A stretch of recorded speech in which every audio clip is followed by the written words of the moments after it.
All right, welcome to the Free Culture Sports Show halftime report. Manchester United versus Liverpool FC, September 12th, 2015. Evan is on his way, or I assume that he is on his way anyway. We only have 15 minutes for this halftime show, so I figured I'd go ahead and get going and go ahead and tell you a little bit about what I thought about the first half.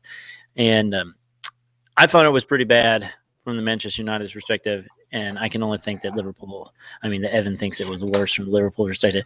So I already went and got started, Evan, because I didn't know how long you were going to be, and only 15 minutes for this halftime report. So I figured I'd use all the seconds I could get. And basically, I welcomed our guests, and I said that the first half was pretty dismal, but I can only think that you thought it was worse from the Liverpool perspective. Yeah, I can show you. I wrote up like all of my notes of how abysmal it really was. There's a page and a half. Of course, I skipped a line in between each note, so I guess that would be about 3/4 of a page if you condensed it. Yeah, it was bad. It was bad.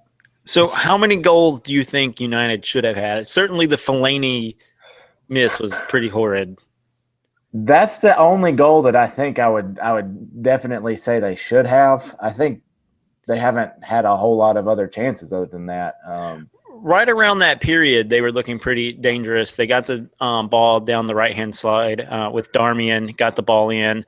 There was also a time when there was a cross in, and Mignolet made a good diving punch. Yeah. So, I guess that one – he made a good save there.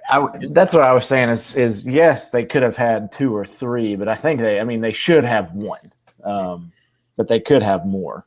It's just, I don't know. The best note I could probably write about this is that Liverpool, they're playing scared. Like they don't want to push forward because they're scared that they're going to be beaten on the counterattack. So in my mind, they're playing like a small-minded club who can only do one thing and not attack and defend at the same time. That's the biggest thing I saw watching it. I can sum it up as Liverpool looks like they are a mid-table team that can't do attacking and defending at the same time. So, but realistically, a point is a good result for Liverpool, especially on the road against who you would consider a top 4 contender. Yes.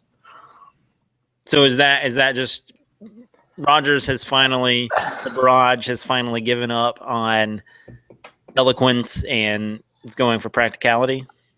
I don't know if that's the case. It might be, but the way that they're playing, if Rooney was playing, Man U would definitely be up. Well, you say that, but what makes you think that?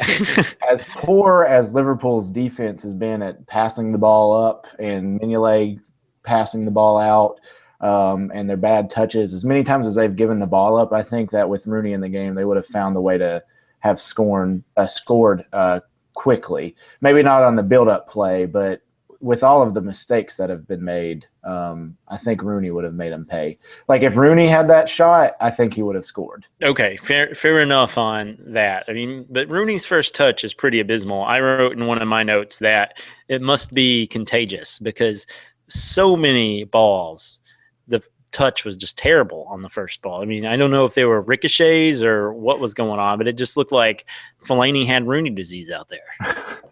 Well, he certainly did. There was one I wouldn't say near the end, where he took a bad touch, and the commentator stated that if he had been a mindset of a striker, he would have at least gotten a good shot off. That was the one where it came over Mata's head. I don't know if Mata got a sort of a flick back on that, or I don't think so. I just don't think Fellaini expected it to make it over Mata. You're not supposed to in basketball expect an air ball, but Mata, I don't know how tall he is. He's not very tall, though. Maybe. But how many header goals has he scored in his life? I don't know, but regardless, you might think maybe it'll go over Mata's head. It seems like a reasonable conclusion to draw from any situation. Yeah. It may go over Mata's head. Right. How much too is right now, Manchester United and Liverpool are both sitting on 7 points. So how important is it for the Liverpool, for the heat under Brage's seat to stay on pace with United. You know, there's not a 3-point gap if they get a draw in this game. They're still level on points. That's true, and I think from the top of the management, the ownership and everything, I think that from their perspective, then it would be fine. The result would be fine. And I think that as a fan perspective, the result would be fine, but the play dictate the fans watch a lot more of the play and will dictate that they want Rodgers gone more after this game if it continues like this. I don't think the ownership would make any kind of rash decision, or I don't think ownership would put any more fire after a draw, but I think the fans would after just seeing them play. And how much do the owners listen to the fans? I think in Liverpool's case, it's not that often because there's been banners for Brendan Rodgers' ousting for a while now, and he's still there. So I want to change subjects just briefly, but we can bring this up at halftime. Therefore, we have like a pretty hard cap on doing this. Before the game, I was on the NBC site. Or no, it was on World Soccer Talk because there was some changes in the NBC lineup. So I wanted to make sure the game was still on NBC. I didn't change channels. And I saw on World Soccer Talk, somebody was suggesting Peter Vermes as the replacement for Jurgen Klinsmann. Now, Jurgen Klinsmann's not gone yet, but if there are too many more results like the Brazil result, he's not going to last till – well, basically – if he doesn't beat Mexico and then there's a couple more bad results, he may not last until 2018. Mm-hmm. If he beats Mexico, then all of a sudden he gets a new lease on life. But Peter Vermes seems like one of the worst possible options. I know you don't follow the MLS very much, but are you familiar with the work of Peter Vermes? Nope. Yeah, so he played for the U.S. back in, I guess, the dark days. It's possible that he played on that 1990 team, but he is the coach of the Sporks, the Fighting Sporks Sporting Kansas City, formerly known as the Kansas City Wizards way back in the day.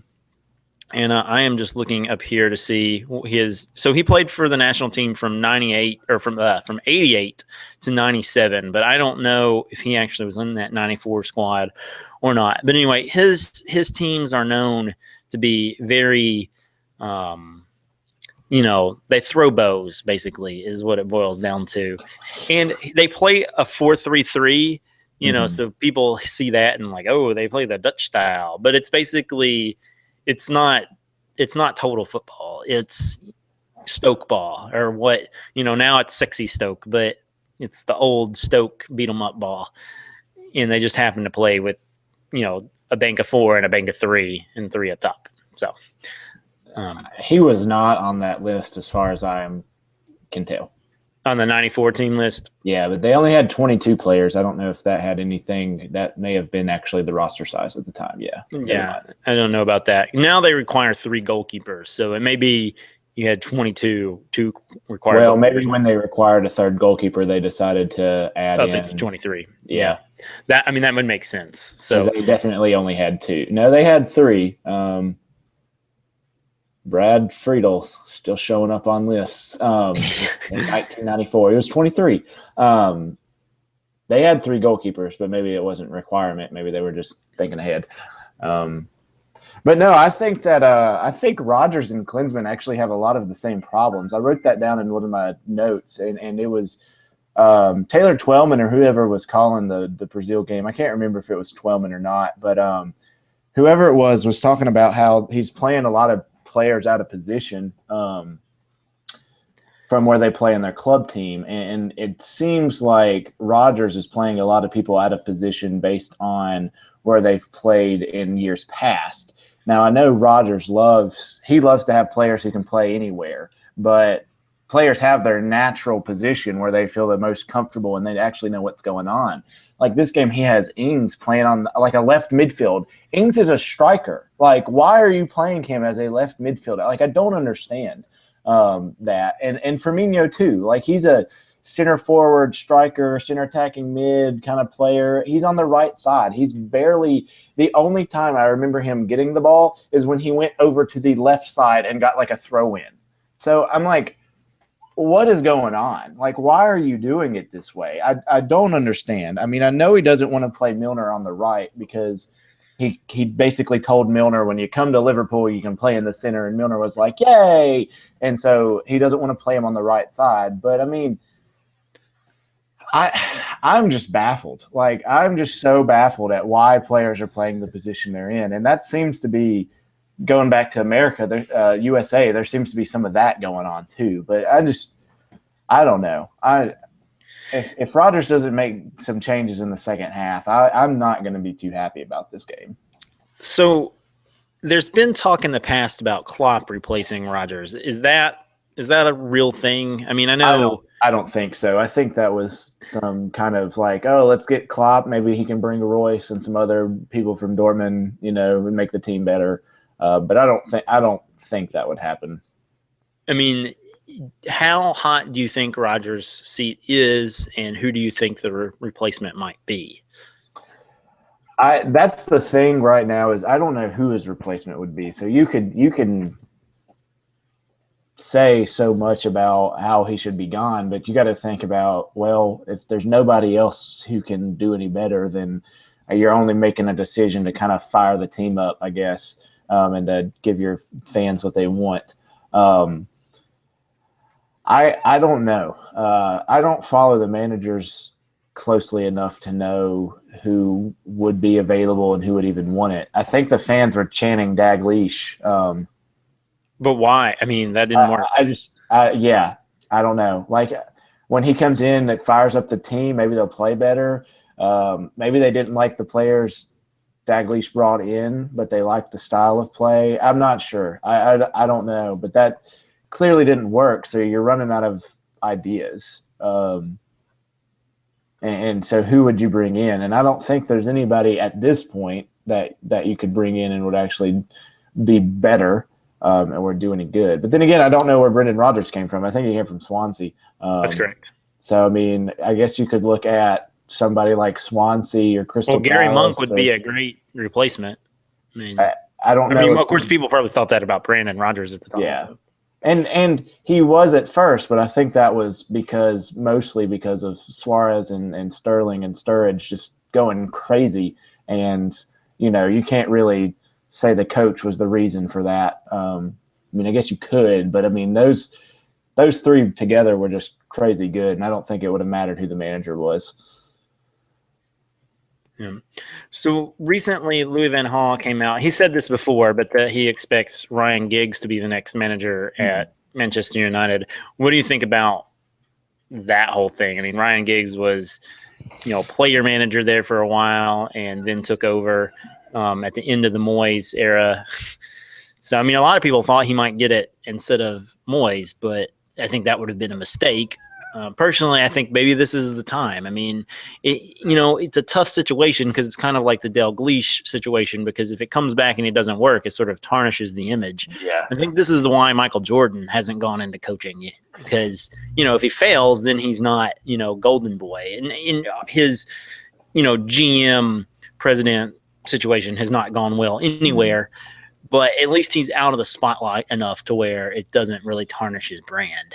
Yeah, and that could be it. Give him some time to kind of actually sit and watch and see how other managers are doing things, and then let him take over. And I think I am extremely optimistic at this point that is what Liverpool's kind of doing with Steven Gerrard, because he's made comments that he would have stayed if he had some sort of player manager role.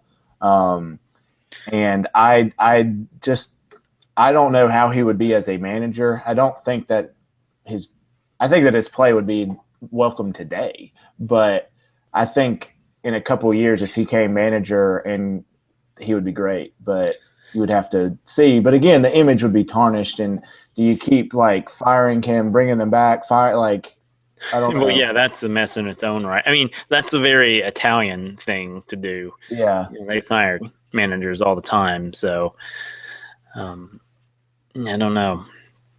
So, we're a few games into the season since that the last time we sort of this is the first time we've spoken since the end of the transfer market.